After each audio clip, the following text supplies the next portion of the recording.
guys, today I'm going to give you a general kind of once-over on steel-cased ammo. Now, for those of you who don't know what steel-cased ammo is, it's basically inexpensive ammunition, usually made in other countries outside the United States, but not always. And instead of having a nice brass case like this, it has a rather dull casing made out of steel like this. Basically, brass is kind of expensive, and in order to save money, steel is pretty cheap, so they encase the ammunition in steel instead of brass. It's not as nearly as well made as brass cased ammunition, doesn't have as tight of tolerances, it's not as accurate, but it's a good ammunition to practice with. So, in light of that, a lot of people buy it and they shoot it. I buy it and shoot it all the time. People who shoot a lot usually buy it. However, there's a lot of people who out there who are kind of gun snobs who really frown on it. And there's a lot of rumors spread mostly by those kind of people who put out stuff that's not true about steel-cased ammo. And I'm going to make you a brief video here to cover it. I'm going to cover steel case and the calibers I've fired. What you're seeing here is 5.45, and then I'm going to do 308, 7.62 by 39, and 5.56. I'm going to talk about some of the problems that are prevalent with steel-cased ammo, some of the things that are supposedly problems that aren't true, and if you're having problems, ways to mitigate it. So let's jump right in and let's get started. Okay, the first thing they're going to tell you that's true about steel-cased ammo is that it's not accurate, and that's true. Compared to brass-cased ammo, as I said, it's made inexpensively in other countries, and it's not made to tighter tolerances. You're not going to shoot as good of a group. This is the Surplus green tip 5.56, and this is Russian Tula ammo. This round is capable of shooting about 1 MOA if you got a good rifle and on a good day. This one will shoot anywhere from 2 to 4. I think I've shot some 1.5s, but I was really lucky. I can't get that consistently. So that is true. It's not as accurate. It's not going to be as power too. When you shoot the gun, the throw pattern the gun makes is different from these high-end military surplus ammo or match ammo versus the surplus steel case ammo. Generally, especially on an AR-15, this ammo is thrown forward and to the right of the gun, whereas this ammo is thrown backwards or just straight to the right of the gun.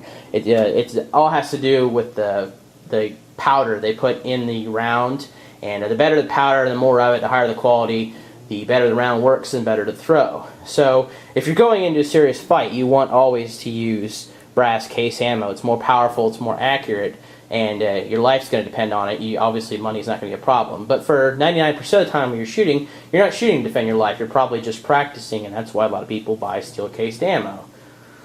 Here we have 3 of the rounds that are the most common in steel case: 5.56, 7.60 by 39, and 308. One round that I use that's not as common, but it's getting there, is the AK-74 round in 5.45. But for the most part, I'm going to cover these 3 because that's what the most people shoot. 5.45 is getting more and more popular, but it's not nearly as popular as these 3. So, one of the things I'm going to clear up is misconceptions about shooting this ammo. The number one thing you're going to hear is that it damages your gun. That's absolutely not true. What happens is people think this is a steel case, and that steel is much harder than brass, which in some cases it is, and that because your gun is steel and this is steel, that they're going to damage each other. This is a very mild steel. It's not very strong, and if you know some metallurgy or just some common sense, this case would have to be as hard or harder than the barrel and the bolt to actually damage the gun on the inside. It's not anywhere close to that. So in order for this case to actually damage the gun would probably involve some kind of magic. There's just no way it's capable of damaging it. It goes against the laws of metallurgy. Now if it has a bad round and explodes, or it has a square round you shoot, yeah, that can damage your gun, but that's a completely different circumstance. Steel case can't damage your gun. The only case it might happen to damage your gun is if your extractor or ejector in the gun is worn or gets worn out. It can get worn slightly faster. Hang on a second. Sorry about that, it's work. If they call me, I gotta answer, see what they want. Anyway, like I was saying, the only chance it can damage your gun is if you have a weak extractor or ejector, and the steel case is a little harder to remove on the gun. We're gonna get to why in a little bit, but it can wear that part out prematurely. I don't think it'll break it by itself, but that can happen. It can cause the extractor ejector wear out. But as far as actually breaking your gun, like the barrel, the chamber, the bolt, that's not going to happen. It doesn't work that way. Hang on a second. I swear nobody wants to talk to me until I'm doing something. Anyway, the next step we're going to cover is probably the number one thing you hear about steel cased ammo, and that is that there is, if you look at this closely, I don't know if you can see it, I don't have my nice light out, but there's kind of a coating over it, kind of like a film coating. It may not show up on camera. Let me see if I can get a little closer. I don't know if it'll focus or not, but yeah, it's getting there. It's real thin. If you ever get steel case and look at it, you might be able to see it. It's a lacquer coating on some of this ammunition. It's basically designed to help it feed into the gun, or when during manufacturing process to have it removed out of the mold. Anyway, the number one rumor with steel case is that lacquer comes off while it's shooting and sticks inside the gun and causes it to jam. That's absolutely not true. That lacquer is on the case coating is so hard that if you can go ahead and do this if you want to. Have one of these cases obviously empty, take a blowtorch to it and heat it up as much as you want. That lacquer will absolutely never come off. It's on there at such a high temperature you can't melt it off. It can't come off in the gun. That's not going to happen. It's not what the problem is with your gun and why it won't field steel case ammo. We're going to get to why that is in just a second, but I want to clear that up. Steel case won't damage your gun, and it's not the lacquer that's causing you to have problems with it. And that's the number one reason people don't use it. They hear it damages their gun, and they hear that they try and use it, and then it jams in their gun, and they think, oh, and they Google that, and they hear this old rumor that this old lacquered case ammo. They did used to lacquer it, and it did used to get stick in the barrel, but we're talking like 15, 20 years ago. Okay, unless you're shooting ammo from the 90s, you don't have any lacquer cased ammo that's going to have that problem. All the new stuff is way past that stage. So, let's say you got the most common problem you're going to have is shooting AR-15. They're supposed to run brass casing, but let's say you're shooting steel, and you start shooting it, and the number one problem you're going to have is it's going to have, or the problem you're probably going to run into that you're going to look up is you shoot it, it fires, but it doesn't extract, and you look inside your barrel, and all you see is this sticking out at you with wear marks where the extractors tried to pull on the case. It might even rip some of the rim off, and it can't pull the round out, and the round's stuck in there. And the only way to get it out is to get your rod and hammer it out through the other side. And you're like, well, screw that. I don't want that to happen in the middle of a gunfight, so I'm not going to use steel case anymore. Well, you're practicing, so take that into consideration. Are you going to be using steel case in a fight? If so, you probably should save up and get some brass instead. But we're going to explain why that happens. And then for you guys who are big AK fans, you're going to go, well, I shoot steel case all the time, and I never have that problem happen, so clearly my AK is superior. Actually, no, you don't have that problem, but it's not really a superiority with your gun. It has to do with the cartridge itself, and I'm going to explain to you why that is here in just a second.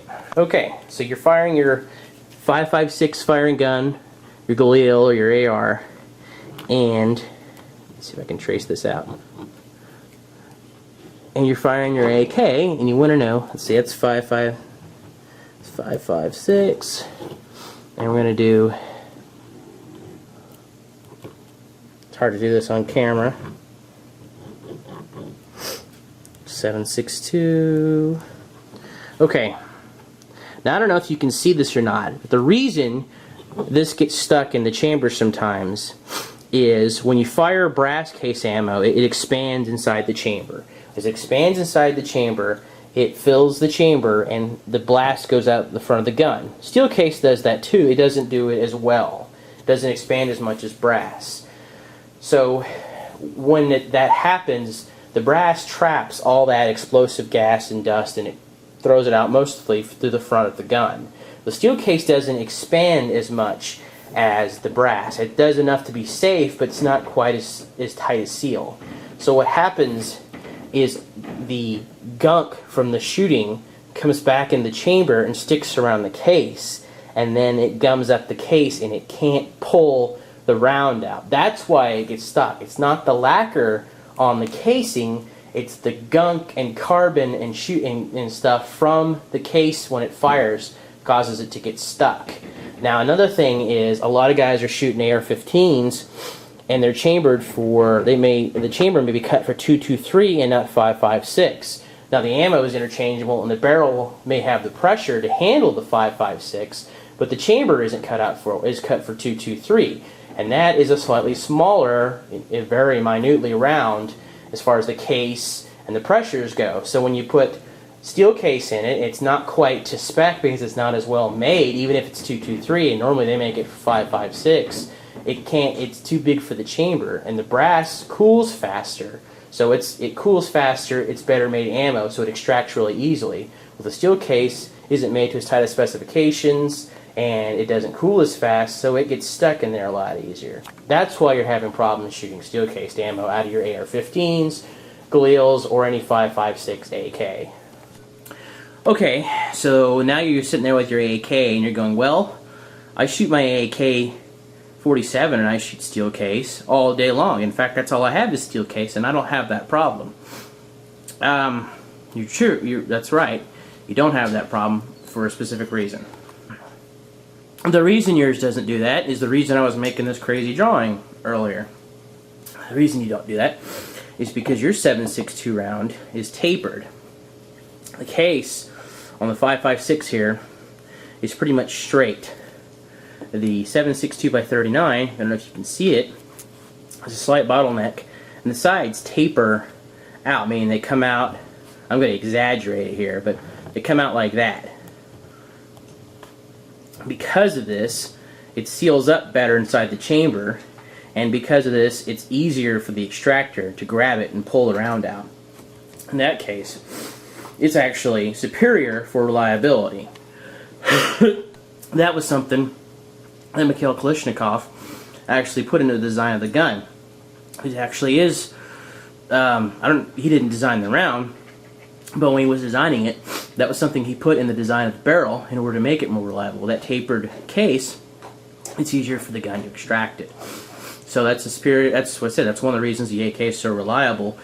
Now, if you put a lot of stuff in the chamber, it's still not going to work right, but it takes a lot more to come up a 7.62 by 39 firing gun because of the way the barrel's cut for the casing and the chamber and so on and so forth. So that's why it's a lot easier and why the round is more reliable. And that's why Mr. Kalashnikov didn't like it when they switched to 5.45, because 5.45 has a straighter case. Now it does have the bottleneck in it, and I'll show you. I wish I had my Sharpie.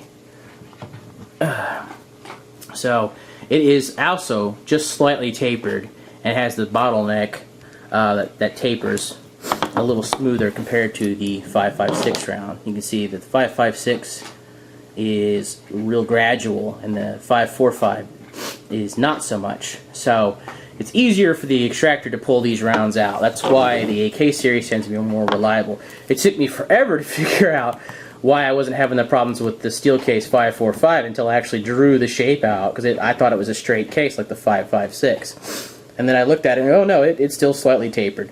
It's not nearly as much as this one, but it is still tapered. So they did put some of that in the line. And Russians might be a lot of things, but stupid isn't one of them, at least when it comes to guns. They know what they're doing for reliability. So that kind of clears that up. And like I said, the reason people are like, oh, we need to change the AR design. Well, no, you don't really have to. Just don't shoot steel case when your life depends on it. It's not, the gun isn't designed to shoot steel cased ammo. And that's has nothing to do with a problem they never thought of. It's the West. We have the money, we have the resources to make millions and millions of brass round ammunition. It's the expense is so negligible to us that we just keep making brass. Military has plenty of Lake City brass ammo lying around, but cheaper, poorer countries and like Soviet communist bloc countries, they don't have the money and resources to make the nice, neat brass ammo all the time, so they have to use what they got, steel case. The Chi-Com, the Chinese, a lot of their rounds in the military are actually iron case, not steel, but iron, which is, God, the steel case was bad. So yeah, they're using iron cased ammunition, and despite the fact that they have tons of our money. So I hope that clears up some of the rumors with steel cased ammo. I can show you some accuracy pictures. I'll load a couple up. There's a ton of them online, but you know, like I said, that's really going to depend more on the gun and the shooter than the ammunition. Really, like I said, I just want to clear up the big rumors with this. This stuff is not going to hurt your gun. It's not going to gum up your gun from the lacquer and cause the barrel to seize or whatever they want to tell you. If you keep the gun clean, it'll work. If you have a gun that's having problems and you really want it to fire steel cased and it's not, take your gun to a gunsmith and have him put a 5.56 chamber reamer in there, and that'll clean it up. You can get them to clean and polish your bore, and that'll usually help a lot too. Or you can just buy brass case 5.56 ammo. If it doesn't run brass case ammo reliably, then that's a whole different other problem. So that you'll have to figure out for yourself. But for the time being, right now, it's hard to get any kind of ammunition. And a lot of people are looking that don't shoot steel, hear rumors about steel, won't buy it, and don't have the ammo to practice with. And I just wanted to clear that up. So for all you guys that have brass and are holding on to it, don't want to shoot it, but are scared, just go ahead and buy some 5.56 in steel case. Now there's some out there that's better than others. I've shot the Tula and the Wolf, and to me it's the worst kind. If your gun doesn't feed steel case at all, it will not work the most on those two. It'll jam almost every other round. They're poor quality, and they're compared to everything else. I mean, we're talking a 1 to 10 scale. They're a 1. So if you can avoid buying those to get something else, it's fine. Like I said, they're not going to blow up your gun. They're not going to do anything like that. They're the ones that are the roughest made and the quickest and the cheapest, and therefore you're going to have the most problems. As far as the best price steel case you can get for the money, I always go with Brown Bear. There's a Brown Bear, Silverware, and Gold Bear. They're pretty much the same. They have some slight difference in the casings. The Brown Bear, I think, is just a higher quality steel case. And then there's the Silver Bear, which is like a steel case with like a zinc coating. And then there's a Gold Bear, which is like a steel case with like a brass coating. It looks like brass case ammo. It's a little weird. I've used it before, and they all seem to work just fine. The downside is it's dirty, and they kind of stink. I don't know what kind of powder they use, but I notice when I shoot them, they kind of give off an odor, and they're kind of stinky. But they seem to be a little dirtier than Wolf, but they do seem to work better, which seems counterintuitive, but that's just the way it is. So anyway, guys, I hope this helped. I just wanted to give you a short video, and with the ammo shortage, and try and cover everything that's going on with steel case ammo. And if I think of anything else, I'll add it to the video. So I hope that helped. If you have any questions, let me know, and I'll talk to you guys later.